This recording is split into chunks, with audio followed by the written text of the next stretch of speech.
Hi hello मंडळी, स्वागत आहे तुमचं माझ्या लर्न विथ सुची या चॅनलमध्ये. इंग्लिश स्पीकिंग सिरीजचा आज आहे आपला डे 15. तर मंडळी, चॅनलला नक्की सबस्क्राईब करून घ्या आणि व्हिडिओ आवडला तर लाईक करा. चला सुरू करूया आजच्या आपल्या इंग्लिश स्पीकिंग वाक्यांना. चला, पहिलं वाक्य आहे मी पाणी पीत आहे. ठीक आहे, पाणी म्हणजे वॉटर.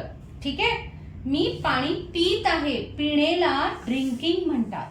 ठीक आहे, पीत आहेला ड्रिंकिंग म्हणणार. मग कसं म्हणणार इंग्लिश मध्ये? I am drinking water. I am drinking water. मी पाणी पीत आहे. ठीक आहे, पुढचं वाक्य ती गाणे गात आहे. ठीक आहे, गाणे म्हणजे काय? सॉन्ग. ठीक आहे, ठीक आहे, काय करते? गाणे गाते म्हणजेच काय? सिंगिंग करते ती. म्हणून कसं म्हणणार? तिला आपण शी म्हणतो, बरोबर? तर शी इज सिंगिंग अ सॉन्ग. कसं म्हणणार? शी इज सिंगिंग अ सॉन्ग. ठीक आहे, पुढचं वाक्य हा माझा नवीन फोन आहे. आपण नवीन फोन घेतलाय. ठीक आहे, तर सांगतोय आपण दुसऱ्यांना की हा माझा नवीन फोन आहे. तर कसं म्हणणार? This is my new phone. New म्हणजे नवीन. Phone. This is my new phone. हा माझा नवीन फोन आहे. पुढचं वाक्य आहे मंडळी, तो माझी मदत करतो. ठीक आहे, मग कसं म्हणणार? मदत म्हणजे हेल्प करतो आहे. ठीक आहे, तर ही हेल्प्स मी. तोला ही म्हणतात. ही हेल्प्स मी म्हणजे तो माझी मदत करतो. Helps me. मदत करत आहे असतं तर इथे हेल्पिंग आलं असतं, पण इथे सिंपल वाक्य आहे मदत करतो म्हणून इथे आपण हेल्प्स असं लिहिलेलं आहे. ठीक आहे, तर ही हेल्प्स मी. पुढचं वाक्य आहे तू काय विचार करतोयस. ठीक आहे, तर कसं म्हणणार? विचारला काय म्हणतात? थिंकिंग. विचारला काय म्हणतात? थिंकिंग. काय म्हणजे ऑब्विसली व्हॉट माहितीये तुम्हाला. तू म्हणजे यू. मग कसं बोलणार? What are you thinking. What are you thinking म्हणजे तू काय विचार करतोयस, बरोबर? नेक्स्ट, ती खूप लवकर येते. ती म्हणजे शी. ठीक आहे, खूप लवकर म्हणजे काय? Very early. आणि येते म्हणजे काय? कम्स. बरोबर, तर ती खूप लवकर येते. कसं म्हणणार? शी कम्स व्हेरी अर्ली. शी कम्स व्हेरी अर्ली. ती खूप लवकर येते. पुढची वाक्य. तर मंडळी, पुढचं वाक्य आहे मला ही जागा आवडते. ठीक आहे, आवडणे म्हणजे लाईक. ठीक आहे, जागा म्हणजे प्लेस. मी ह्याचे मराठीमध्ये सुद्धा अर्थ तुम्हाला सांगतेय, म्हणजे प्रत्येक वर्डला काय म्हणतात, कारण ते सुद्धा आलं पाहिजे. इंग्लिशमध्ये वाक्य बनवताना तुम्हाला हे सुद्धा इम्पॉर्टंट आहे की जागा या शब्दाला इंग्लिशमध्ये काय म्हणतात. तर जागा या शब्दाला इंग्लिशमध्ये प्लेस म्हणतात. आवडलेला इंग्लिशमध्ये काय म्हणतात? लाईक म्हणतात. तर हे सगळं सुद्धा तुम्हाला समजलं पाहिजे, तरच तुम्हाला हे पूर्ण वाक्य बनवता येणार. ठीक आहे, तर मी ते सुद्धा तुम्हाला इथे एक्सप्लेन करून दाखवते. मला ही जागा आवडते. I like this place. ही म्हणजे दिस. ठीक आहे, आय लाईक दिस प्लेस. मला ही जागा आवडते.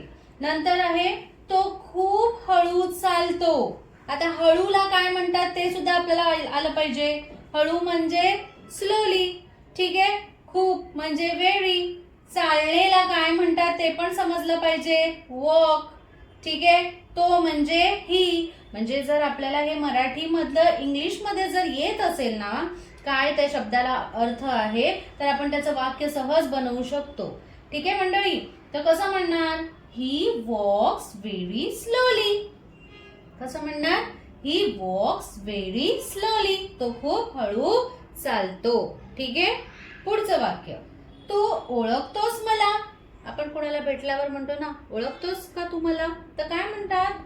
Do you know me. Do you know me. Know म्हणजे माहिती असणे किंवा ओळखणे. ठीक आहे, तर कसं म्हणणार? डू यू नो मी. तू ओळखतोस मला. ठीक आहे, असं आपण एखाद्याला प्रश्न विचारू शकतो. ठीक आहे. पुढचं वाक्य, मला हे ठरवायचं आहे. ठीक आहे. ठरवणेला म्हणतात डिसाइड. ठीक आहे. तर मला हे ठरवायचंय म्हणजे करायचंय असं म्हणतो, त्याला काय म्हणतात, I have to decide this. Decide म्हणजे ठरवायचंय. ठीक आहे. मला हे ठरवायचंय, I have to decide this. ठीक आहे. समजलं. पुढचं वाक्य आहे, तो माझी वाट बघत आहे. आता वाटला काय म्हणतात, वेट करणे. बरोबर, म्हणजेच इथे आपण वेटिंग असं लिहिणार. ठीक आहे. बघत आहे, वाट बघणे म्हणजेच वेटिंग करत आहे. ठीक आहे. कोणाची, माझी. ठीक आहे. मी. तो म्हणजे ही. आहेच्या जागी आपण इज वापरणार. म्हणून कसं वाक्य बनवणार, he is waiting for me. कसं वाक्य बनवणार, he is waiting for me म्हणजे तो माझी वाट बघत आहे. ठीक आहे. पुढचं वाक्य, मी आज काहीतरी नवीन शिकेन. ठीक आहे. शिकणेला काय म्हणतात, लर्न. ठीक आहे. शिकणेला काय म्हणतात, लर्न. काहीतरी म्हणजे समथिंग. काहीतरी म्हणजे समथिंग. नवीन म्हणजे न्यू. आज म्हणजे टुडे. ठीक आहे. समजलं. हे असे छोटे छोटे शब्द समजले ना अर्थ की वाक्य बनवायचं. कसं बनवायचं, शिकेन म्हणजे भविष्य काळ आहे, फ्युचर टेन्स, म्हणून इथे आपण विल वापरला आहे. ठीक आहे. तर आय विल लर्न म्हणजे मी शिकेन. ठीक आहे. आय विल लर्न म्हणजे मी शिकेन समथिंग न्यू टुडे म्हणजे काहीतरी नवीन. ओके. तर I will learn something new today. मी आज काहीतरी नवीन शिकेन. समजतंय मंडळी. नक्की ना शब्दांचे अर्थ लक्षात ठेवा म्हणजे आपल्याला वाक्य बनवणं सोपं जातं. चला आता पुढचं वाक्य मला तुम्ही कमेंट करून सांगायचं आहे त्याचा आन्सर. ठीक आहे. इंग्लिश मध्ये. चला बघूया. तर मंडळी आता तुमचा होमवर्क आहे, मी उद्या बाजारात जाईन. या मराठी वाक्याचं तुम्हाला इंग्लिश मध्ये काय म्हणतात ते मला कमेंट करून सांगायचं आहे. मी उद्या बाजारात जाईन. एक तुम्हाला जस्ट हिंट देते. ठीक आहे. हेल्प म्हणून. बाजाराला काय म्हणतात, मार्केट म्हणतात. इथे जाईन भविष्यकाळ आहे म्हणजे तुम्हाला विल वापरायचं आहे. उद्यासाठी तुम्हाला टुमॉरो वापरायचं आहे. ठीक आहे. तर आता वाक्य बनवा. मी तुम्हाला शब्दांचे अर्थ सांगितले. मी उद्या बाजारात जाईन याला इंग्लिश मध्ये काय म्हणतात कमेंट करून नक्की सांगा. आता मंडळी भेटूया नेक्स्ट व्हिडिओ मध्ये. स्टे ट्यून राहा आणि चॅनलला नक्की सबस्क्राईब, लाईक आणि शेअर करा. ठीक आहे. थँक्यू.